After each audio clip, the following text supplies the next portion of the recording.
So hi guys and welcome to this video. Today we have a special guest, the Admission Associate Director of IESE Business School, Louisa Amaral.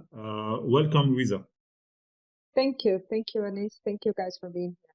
So today we're going to talk about IESE MBA program and MIM program. So first we're going to talk about the MBA. We know IESE Business School is a top business school in the world and in Europe. In Europe, you have 3 or 4 or 5 serious competitors like INSEAD, HEC, LBS, IMD, and Oxford or others. So I want to know what differentiates IESE Business School MBA program from other top business schools in Europe. Great. Thanks for your question. I would say we have three main things that we try to differentiate. The first one being the experiential learning, or the way we focus on business cases and the practical learning here. So all the teaching at IESE is done by cases. So you prepare your case first by yourself, and then after you discuss with the team, and then you go to the class where the professor acts kind of like a maestro, driving the discussion for the main points for that subject. And this is something that is very unique about IESE because it gives the candidates the opportunity to learn through doing. And we totally believe on this methodology. The second thing would be the global experience. So here at IESE, we do value diversity, and we have a class that, although we are in Spain, we have less than 25, I think, % of people that come from Spain. Our idea is to have people from all over the world. I am actually Brazilian. I didn't present myself in the beginning, but I am Brazilian and I'm IESE MBA 2022. So I just graduated from the program as well. And this is something that also caught my attention in the program, that even though we are in Barcelona, we are not actually living in a place that we have a lot of people from Barcelona. The experience is not about Spain only. We have a lot of people from Asia, from the Americas, and this is something that totally changed the scope and especially the point of views that we have during the case discussions. And the third thing, and I think that's the reason why I chose IESE in the beginning, is that it is a school that is very focused on values and on its mission. IESE has the idea of creating leaders that will change the society in a positive way and will impact the society in a way that we are focused more on people, on the humanistic side of business. And this is something that it's not only in our wall, we live that, and we do believe that we need to train people to be better leaders, but overall better people. And I feel that we can see that in the admissions process, but we also see this when they go back to the market or to the job market and act as leaders in their new jobs. Okay, great. So let's talk now a bit about the acceptance rate at IESE MBA program and the criteria. Do you know, do you have an idea about the acceptance rate? I do have an idea, but we don't share. What I can tell you about it is mainly of course, it will vary by region. So imagine that we get much more applications for a specific region than from another. So it will change. And we also change based on the profile. We have to have a very, we call it high touch admissions process, where you have the chance to talk to the admissions director before you even apply. And sometimes we don't encourage people to apply because they're not the profile. So as I said, more than just wanting the numbers, we want people to fit here and to feel welcome in our community. And so we give, for example, in our website, anyone who wants can ask for feedback on your profile, and someone will contact them, asking them more questions and understanding if it should apply or not. Okay, so this is something that helps or not our acceptance rate. Okay, great. So let's dig deeper in the criteria that you Yes. look for in a candidate. So first, I have a lot of people calling me and asking me that business schools always accept engineers and people from business and finance background. Sometimes people call me, they have backgrounds like they are doctors, they are philosophers, they are researchers, they come from a literature background, lawyers, maybe artists. So, are you open for this type of profiles or not? What can you tell me about this question? Yes, we're open, and I would encourage them to apply. Of course, it's not a straightforward process in the regards that sometimes the GMAT, for example, for an artist can be a big hurdle. Or maybe the work experience that we ask for a doctor will be different than the work experience we are going to ask for an engineer. So the best answer for this question, I would say that is encouraged. This profile is more than welcome. We are looking for those people, and I believe that business schools all over the world are now even more welcoming this profile.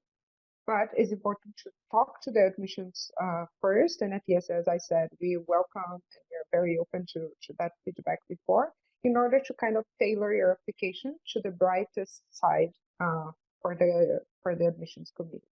Okay, great, understood. So now, since you talked about the GMAT, I know there is no minimum score. That's what Yes. the schools mentioned, but we all know that GMAT is an important factor in the admission process. So I want you to tell me more about the GMAT. How much should someone score? Also, the relation between GMAT and his profile, and his maybe his nationality, maybe his I don't his age. For example, for some professions, you told me artist, maybe you don't ask for a high GMAT. It's different like a GMAT from an engineer, because we know that engineers are more familiar with math. So maybe you ask them for a better GMAT. So tell me more about the GMAT. Is there a minimum? There's no minimum, as I said, but is there what you can tell me more about the GMAT? So how much should someone score? Okay, that's a great question. I think one thing about the GMAT that we say is that the GMAT is part of your application. So no one is admitted or is rejected based on the GMAT. Definitely. And that's the reason why a lot of people tell me like, I don't know if I want to do an MBA because I don't want to study for the GMAT. Maybe due to your background, with some good orientation, some good mentoring, you can study less and get a decent score and already apply with that decent score. No one needs to have a 760 GMAT in order to apply anywhere, not only to IESE, but to other schools as well. What I can tell is we do have an average GMAT that is available in our website to 680. And I would say that people that have a higher GMAT than that, it's seen with I would say like as a positive. It's something good to have, and it helps a lot, especially on the scholarship committee as well. And people with lower GMATs, we take into consideration other aspects. That one of them, for example, is the work experience. If you have a lower GMAT, but you have a very bold work experience that, for example, you grew in your career a lot in a very specific period of time, and this shows on your CV, or you have a very different background and a different experience that we would like to have in class. As you said, maybe we're not going to expect a very high GMAT from an artist, for example, but we understand that this person is going to bring more to class than just the GMAT knowledge or the GMAT logic behind this. What I usually say is you need to think that the GMAT will not speak for itself as a result, but will help you assess your application. Okay. And another thing that you also mentioned that I think it's important is an engineer, for example, that has a very low math score. This is something that we would take with some care. You know what I mean? because you probably have something on your CV or on your during your bachelor's, for example, that might be interesting to dig deeper. Okay, and about the regions, Mhm. the regions are important to in the GMAT evaluation or not? For example, let's say the school wants to get more diversification. Mhm. They need more people from this region, for example, to make a good balance. You could tolerate a lower GMAT, or it's not the case? I don't think we when we are on the committee, this is not something that we bring up in the sense that like, oh, so it's from this region that let's accept a lower GMAT. We take more on the candidate specific. So if you Okay. have a lower GMAT, but you also don't have the work experience that we are looking for, you also don't have the like the recommendations are not strong, also the essays are not strong. Even if you are from a region that we have no one in class, that's going to be very hard for us to Okay. assess. Okay, great. I understand. So now we talked a bit about the profile, about the GMAT. Let's talk about other factors. You told me about work experience that it could compensate a low GMAT. Mhm. But let's talk more about, for example, the transcripts, the extracurricular activities, the TOEFL Mhm. score. I want to know Mhm. more the importance of these factors because some people tell me, oh, Anis, I have like 12 over 20 in my transcripts. It's not good grades. I cannot do an MBA. So, Mhm. what could you tell us more about the transcripts, the TOEFL score, Mhm. and other factors? Sure. Okay, so about other we are still on the hard factors, right? So we're talking about the scores and everything. So inside those factors, I would say that the TOEFL, for example, is something that we access together with the ability of the person to speak in an interview, or the ability of the person to communicate well with uh, their peers. So our main goal with the TOEFL is you need to have a minimum score in order for us to be able to give you your diploma, because you get a English diploma, right? So, what's the Uh, score? it's 100. 100 to Uh, get the diploma from IESE and not to get yeah. admitted. So in order to get No, admitted, it's to get admitted, yes, but to get we do admitted, this. okay, it's Mhm. 100. Okay. Yeah, we do this the block in the beginning, because after you are admitted to the MBA, it's very hard that you're gonna get the TOEFL because you're focused on other things. Definitely. But what we say always is, first, we have exemptions for the TOEFL for people that have been working in English, for example, for people that did their bachelor's in English, or for anyone that has had a diploma in English through their lives. This is something that you can apply for an exemption, and it's very common, especially from candidates that are coming from Europe. And it's something that we are usually open to discuss as well, regarding the the ability to speak English. The second thing that you mentioned was the transcripts, right? So what was your GPA during your college? This is something that we don't look that much as we look, for example, for the MIM, for the Master in Management. And I will explain why. The main reason is after you graduate from your bachelor's, usually you have 3, 5, 8, 10 years of working experience until you do your MBA. And what you do on those years matters to us more than what you did in your college. A lot of people that come to IESE, they come to IESE because they didn't like what they did in their bachelor's, and so we shouldn't assess their performance based on that thing that already happened 10 years ago. And so I would definitely encourage someone that says to you, oh, I have a 12 under 20. Don't worry, apply, try to get a good GMAT score, show us that you are academically able to study, and we are not going to consider that with a high weight. Okay, great. So what can you tell me more about other factors? in the admission, what candidates should focus on? I think one thing that this is specific about IESE, I think, as I said in the beginning, we are a high-tech school. So we have an admissions team that likes to give feedbacks on profiles, that we are very open. I think like we are very open about our criteria, about how the admissions committee happens and things like that. And we really like to have people that are a good fit as a person to the school. So whenever we see that a candidate is willing to talk to our alumni, to get recommendations from those alumni, to come to the school, attend in-person events, meet us at fairs, for example. We have an admissions team that is traveling all the time.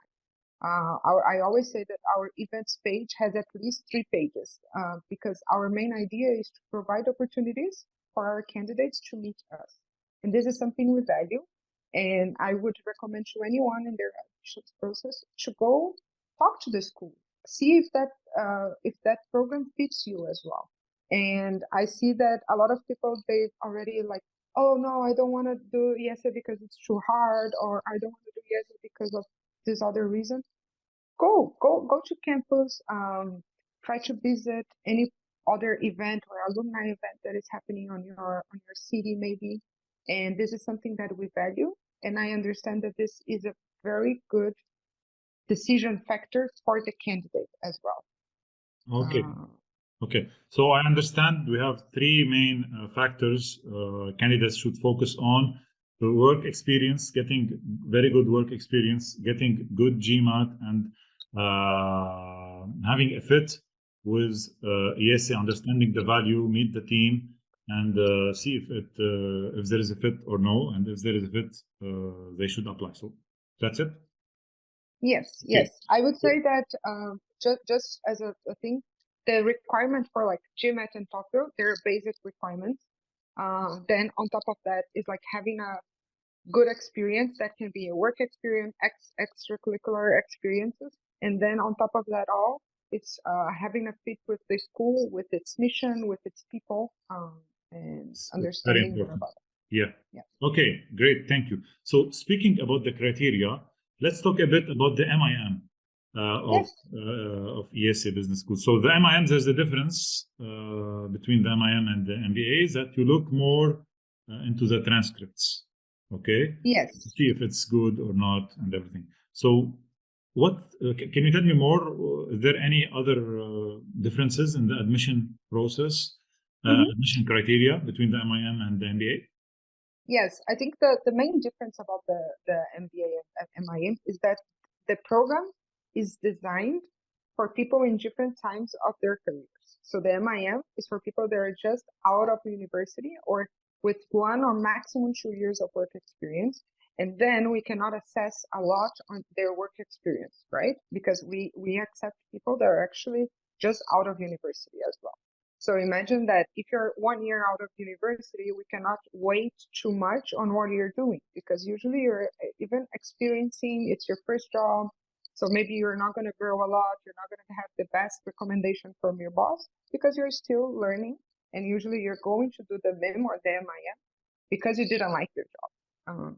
So we focus on you having a good grade on your school. And of course, we are going to consider what you did and where you did as well. So if you come from a university that we know that the average GPA is lower, we are not going to consider, or we are not going to compare with another school that has a higher GPA. You know what I mean? Just for people to understand that it's not a black and white comparison, and it's not something that should refrain people to apply. But it's the way that we can see if people are academically prepared to join the program, because it is a very heavy academically program, and I think it's very academically driven as well.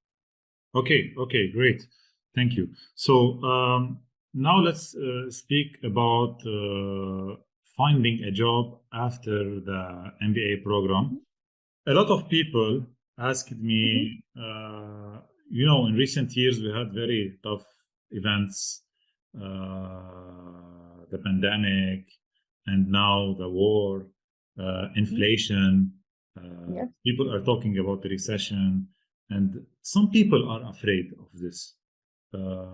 So tell us more about finding a job after ESE, especially in these difficult times.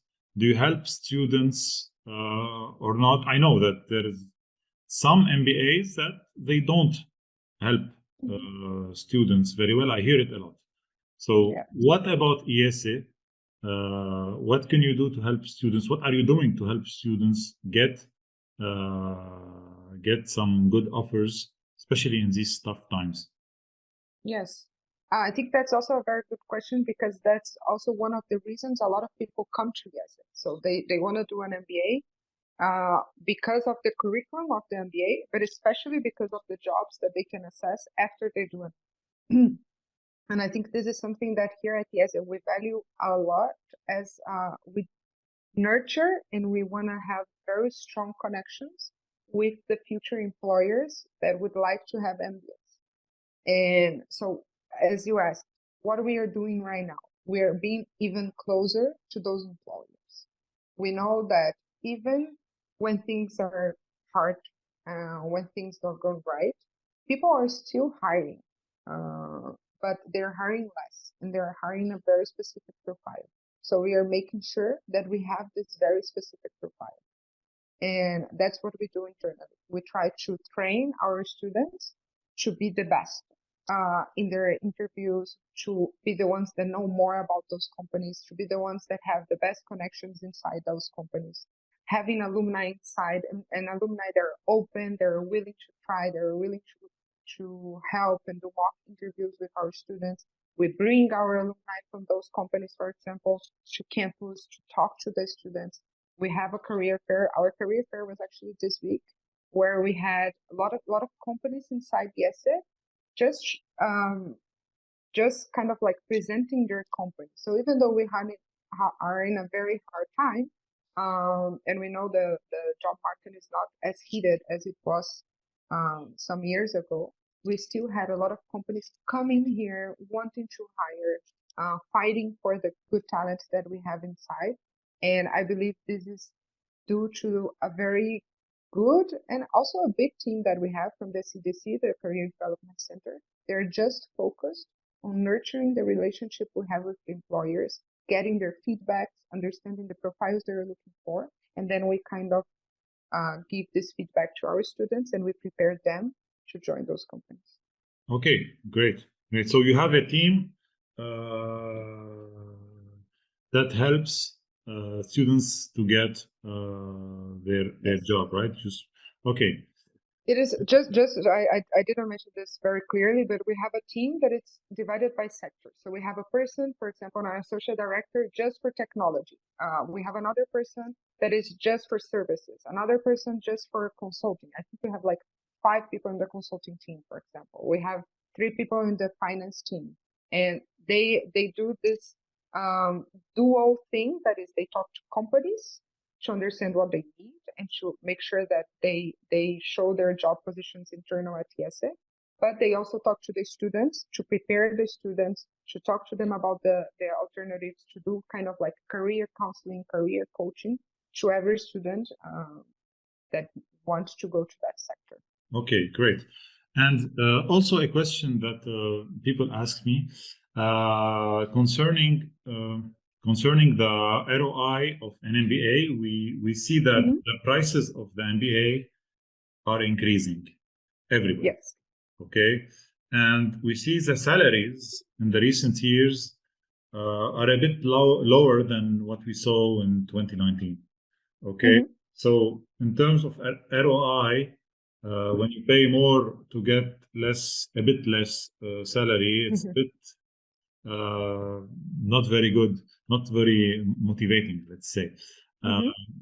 So what can you say about the ROI of MBAs generally, and about also the ROI of doing an MBA at IESE Business School, considering that they will stay 19 months or 15 months of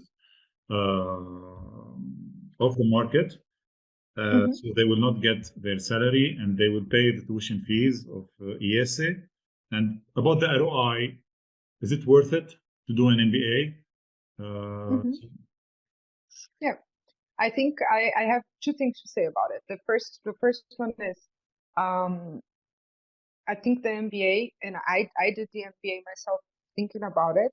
It's a unique opportunity that you have when you are on your mid 30s, or whatever age, to stop your career for 2 years, or stop your job for 2 years and still grow on your career. So you're out of the market for 2 years, but when you leave, you're seen from the market as better than as when you were before. So I am very sure that if I had stayed on my old job, and I'm sure I share this view with a lot of people, I wouldn't grow as much as I grew uh, on those 2 years. That being said, I think that the ROI has two sides. One side is the return over investment, that it's clearly on the investment. You're going to pay X and you need to get X plus something, right? And I believe this is a long-term thing that will, of course, take into consideration your immediate salary that you get right after you leave the MBA. And maybe this will not be as high as it was in 2019, but I mean, I doubt it, because I believe more and more we have more places that are hiring MBAs. And I think that the salaries are still increasing if we make an average. And we need to think also where those people are going to be 3 years after they left the MBA, 5 years after they left the MBA, 10 years after they left. So this ROI, I think it's a curve that only grows as time passes, you Yeah, know? definitely. And it's a very, very important inflection point on your salary when you do an MBA. Exactly. I confirm. I have seen a lot of people who doubled or even tripled their income after MBA. So I totally agree, 100%. It's a long-term investment and it's very, very important. So now, let me ask you a question. I have a lot of engineers who work in engineering, from the technical Mhm. side, and they want to move to consulting and or finance. You know, this is a Yeah. typical case. Okay, so if we can see in Europe, we have two main capitals, very competitive to get into Paris and London. So especially in consulting and in finance. So if someone did an MBA at IESE Business School with an engineering background, can he easily get an offer in consulting or investment banking in top European cities, or it's going to be difficult? I like to say that easily get into consulting or investment banking is never a truth. What I say is that being at HEC or doing the MBA at HEC, you're gonna have the highest chance. Really? Uh, yes, Not in we Spain. I know in Spain the yeah, presence yeah, of IESE is very good, and I know yeah. if someone wants to work in Spain, it's not going to be very difficult, especially Uh-huh. if he speaks Spanish. So, Yeah, but in terms of London and yeah. European Well, capitals, I think those European capitals, they take more into account than just where you did your MBA. So, for example, if you want to work in Paris and you're not fluent in French, even though you can be very smart, that's not gonna count as on like as something positive for you, you know. And mm, Paris has been a very hard market for consulting, because more and more they have specific projects that are not growing, and then they're not like hiring as much as they were before. So what I like to say is, especially for the MBBs, so McKinsey, Bay, and BCG, we have a very straight connection with them, a relationship with them, and we are one of the schools that we have the highest number of offers every year. And this is because we prepare our students well, and we give like a very high chance of this person to get an offer. Of course, this will depend a lot of the students and their interview performance. So sometimes the person is very smart, but during the interview, you get nervous, you don't do the math correctly or something like that. And I also think this has a lot to do with the other aspects that you have on your CV and language. So moving to those very competitive markets or those very competitive offices has a lot to do with the little things, right? It's not more about only the school that you went. Okay, great. Thank you. Okay. So also a question concerning financing the MBA. We know that it's around 90,000 euros, and we have cost of living in Barcelona and everything. How can someone finance the MBA at IESE? Do you have some partnerships with banks or any other institutions that could offer some loans, maybe? We have a global partner that is Prodigy. They offer this partnership for a lot of schools as well, and coming from a lot of markets. I would say that Europeans have more opportunities even because you can look for a local bank that will make you lower than euros, which helps a lot already. In his country or in Spain?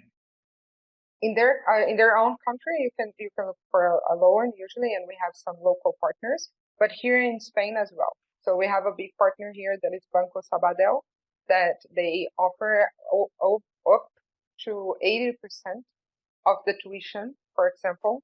And this is something that we see that a lot of our students they use, and it is an opportunity for financing. After you get admitted, this is something that we help as well. So we have the financial aid office here at IESE that will support you and understand the opportunities you would have. We have sessions with them. It's something that we care a lot because we know it's directly linked to the wellness. Okay. So Prodigy is great. I heard a lot of people used it and they financed their MBA. But some people told me that the rates are high to borrow money. Okay. So if someone is not European, let's say someone coming from Asia, Africa, or South America, is it easy to get a loan from your partner in Spain or not? Not very easy. We do have other options. We are working also with CaixaBank right now, for example, that they are considering some profiles. But we always say that it's more based on the bank than based on us. And honestly, I cannot guarantee that someone coming from a very different nationality, or not nationality, but coming from a work experience in another country and all the income on another currency will have an easy access to a loan here in Europe. Okay, I see. Okay, in terms of scholarships, I saw your profile on LinkedIn, and I saw that you got a scholarship. I did. So, could you tell us more about scholarships in general? And is it common to get a scholarship at IESE or not? Is there some type of excellence scholarship or something or not? And tell me more also about your specific scholarship you got. Sure. So, starting with how common it is. So we try to give scholarships to specific profiles or to profiles that we want to have in class, and also we try to give scholarships to people that demonstrate a stellar background during their careers. So could you give me an idea about a profile? Give me one example about a stellar profile that can get a good scholarship. Yes. So first, someone that has shown growth in their work experience. So someone that has started as something and then either made like a lateral move inside the same company and then a upper move, or someone that has grown consistently, moving for like 2 or 3 companies, or maybe like an entrepreneur that had a company that he or she made an exit on that. So some work experience that would impress us in a positive way. But I think this is not easy to spot, but usually you know when you have that type of working experience. For the scholarship, we do consider the GMAT score. So you don't need to have, you need to have at least 700 to get a scholarship. No, that's not true. But if you have a lower GMAT, that's going to be harder. Definitely. And so to continue on the description of the person, so someone that has a growth in their working experience that shows some capacity of movement inside their careers, someone that has a high GMAT or a high GRE. Also someone that has engaged with the school, as I said before, and we know them well. So also we don't want to give scholarships to people that are very good on paper, but whenever they sit in front of us, we don't like them as a person. I don't see that person as my teammate. So what we do is what they call in the consulting world the airport. Sorry? Elevator test? Yeah, it could be the elevator test. So they say the airport test as well. It's like, would the partner of the company be happy to have this associate with him or her for 2-3 hours in an airport? And that's what I do is also my team, the team test. So would I like to have this person on my team? Would that person be good on a case discussion, for example? And if I understand this person has a higher chance to get a scholarship, for example, and I can only see that when I see this person on action. So when I go to a campus visit with this person, when this person attend an open day or something like that. Okay, great. And what about your specific scholarship you got? What could you tell us? Got the fellow. Yes, I got a scholarship that was specific for women. We do have a specific bucket, I would say, for women inside IESE, which means that for any means we just give scholarship to women. There are a lot of men that are scholarship holders, but we have different names also for scholarships. And one of the scholarships we give is the fellow, the Forte Fellow, scholarship, and it's the Forte Foundation. They encourage more women to apply to MBA, and also they encourage more and more women to network within themselves. So being a Forte Fellow means that I access this network, and it's something that has helped me a lot as well as a student. And for this, I had to show kind of a specific profile on my career. So I was working with tech before, I worked in a startup also. So this was something that I believe caught their eyes when they chose me as a scholarship holder. Okay, great, very good. So I want to ask you now if you can tell me quickly about the admission process from A to Z, just to take an idea. So first, they should contact you first, and then apply. And tell me the best way to apply and how it is the admission process, all the admission process. Perfect. So the first thing to do is to get to know the school and understand if you want to study. And this can be done in many ways. I usually recommend to attend an event. So we have online events, we have specifically the open days. We have almost one open day per month. So try to participate. We have online open days. We have Barcelona open days. If you're willing to travel, it is a great experience. You're going to have the chance to meet alumni, to sit in a class, to actually like have lunch or breakfast with a student. We also talk to admissions. So try to go to one of those events. After you attend one of those events and you think like, oh, good, I feel good, I think that the people here are nice, yes, it would be an option for me. You probably are going to talk to the associate director of your region. This can be either reactive or proactive. So usually after you attend an event, someone from the admissions team would like to talk to you. If this doesn't happen reactively, you can proactively look for someone on the admissions team and ask for a feedback on your profile, ask for informative interview, where you're going to kind of tailor what would be your next step. Okay, So after you talk with someone, or after you come to an event or you say like, no, I'm ready to open an application, you go online and you start your application. We ask for at that time for you to have your GMAT or your GRE score.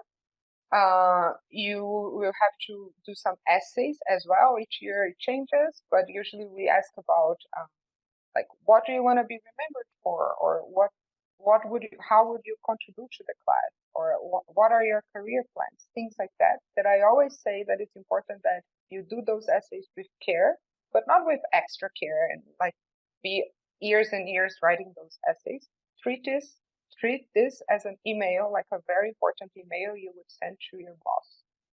After you do this, so the essays, the admissions test, the English test, you're gonna put some recommendation as well on the application. So you're gonna set your recommenders and send them an email to send the letter. After that, you need to do this on a round, right? So after you send your application before the round deadline, we have already a specific timing that you're gonna decide if you're gonna be interviewed or not.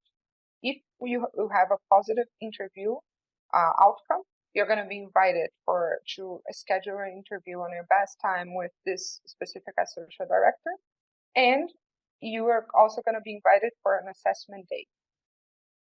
You do the process interview, you come to the assessment day. Just a parenthesis here, the assessment day is usually a morning that can be here in Barcelona, depending on where you live. You're going to be invited to do it online or here in Barcelona.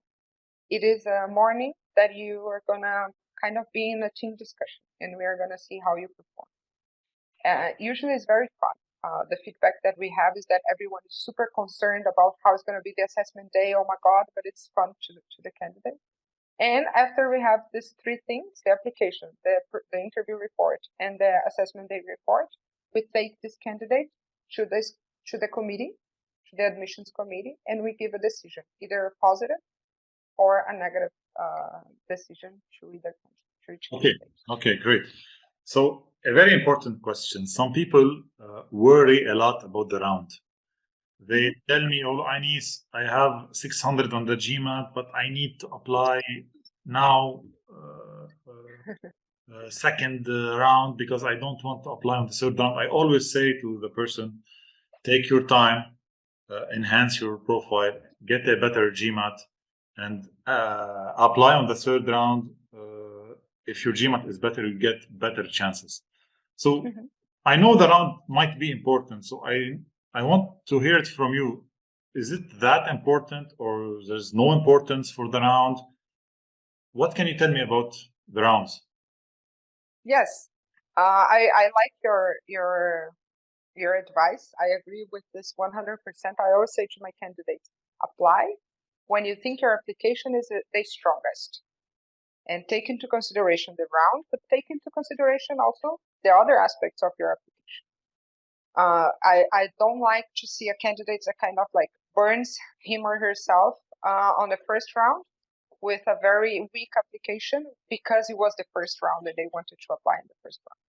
But that being said, I also encourage people to apply if they think their application is strong enough and they're gonna sit to do the GMAT again 1-2 weeks after the round deadline. Apply with the score that you have. Tell the admissions person, I am gonna retry my GMAT in 2 weeks from now, and I will send you the score once I have it. That's very good. Yeah. And we love having this because we have the best of both worlds, right? So whenever we are sitting for the admissions committee, we already have the new score of that person, and the person has applied on a round that we can actually access with more care. Just a parenthesis here. The round has a lot to do with the region as well. So round 4, that is the candidates that we give the answers almost in June. It is very hard for us to admit someone in June that will come from a region that needs visa, for example. Exactly. So if you need a visa, try to apply early, mostly because otherwise we know that you're going to be a problem for us and we're going to admit you, but you're not going to be able to come. So it's not that your application is stronger in the round one. It's because otherwise you're not going to come, and we're not going to admit you and say that you have a spot when we know that you're not going to be able. So just take this into consideration this. But of course, if you're coming from France, you can apply on the round 4 if your application is strong enough. Okay, great. Okay, so last question about you and about the program. You are a IESE MBA graduate. So I want you to tell me more about your experience in this program. I want you to tell me more about this program also. And also I want you to tell me, why did you choose to work after your MBA for IESE? Usually people who wants to do MBA, they tell me consulting, MBB, Yes. Goldman Sachs. So what can you tell us about all this? Yes, I think as one thing is linked to another. The experience that I had at IESE and the reason why I decided to work for the school after are linked. So what happened, I think it's, even though I got a lot of academic knowledge, and I learned a lot about mainly about like business problems and a lot of hard knowledge and hard skills that I got inside, I transformed myself as a person. So during those 2 years, I had the chance to be much more open to other perspectives, to learn a lot about diversity, to learn a lot about representativity and like how important it is for us to grow as a person, as a someone that will make the difference in the society, as I said in the beginning. And I believe the more and more I learned that inside IESE, the more I wanted to be in a position that I would be able to enable others to have the same experience that I had. So one of the reasons why I decided to work for IESE is that I believe that I need and I will help more people to have the same experience that I had. And maybe they will use this experience to do something else different than me. I'm not saying that everyone that will come will work for IESE after, Definitely. but that was my way of kind of giving back and understanding that I can be someone that will inspire people to come to IESE and to live this experience as I had the chance to do. So this was the reason. Also because I did consulting in the summer, and even though I received the full-time offer, I decided that consulting was not really for me. Why? I think before the MBA, I was working with execution mainly. So I was in sales positions, but executing projects, delivering results, and doing things that I could see the result. And in consulting, usually you do a project, and sometimes you don't even know if that project is going to be implemented or not. You leave the client, and I know there is a very large and broad spectrum of consultancies, and maybe you can work with implementation, you can work with execution, but that was not my experience, and that was the reason why I decided not to come back. And I wanted to work with something, as I said before, something that I could see the result and I would like the results. And that's why like admissions is somewhere I like, because I can see that the student will come or not, and the transformation also once they're here. Yeah, exactly. That's great. Okay. Okay. Thank you so much, Louisa, for your time. For those who are interested in contacting Louisa, I will put her email in the description of this video. You can also find my WhatsApp number, my email, if you want to prepare the GMAT, or if you want some assistance writing the essays or preparing for the interviews, some guidance, you can contact me. See you in another video. Thank you so much, Louisa, and thank you. we'll stay in touch. It was a pleasure. Thank you. Thank you. Thank you.